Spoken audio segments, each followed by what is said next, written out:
Ang wika ko ni Rio Alma. Ang wika ko'y wikang atin, katutubo, na minana paniina sa nuno ng kanyang nuno. Taglay nito ang salaysay na taal at mula puso, at ang ugat ng lumipas na tagpagyo ng tumubo. Hindi ito natatakot sa pagsakop.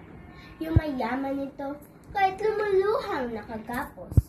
Ngunit kapag nakalaya, asahan mong magsasabog ng bulaklak at insenso sa anak ng paghamok. Ang wika nga walang wikang isinilang upang maging mas mataas kaysa ibang salitaan. Aba, hintay, walang wikang sa sarili yumayaman nang higit pa sa may-ari't gumagamit araw-araw. Umibig man at manalig sa banyaga, ngunit huwag lilimutin ang sarili ng wika.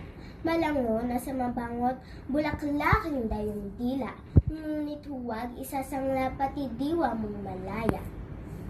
Ang wika ko'y wika nating malikhain, may hiwaga ng gunitang paghinukay lumalalim.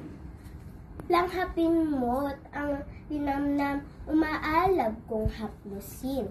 Kabaak mo, buong-buo, iyong-iyo pag inangkin. Ang wika ko ni Rio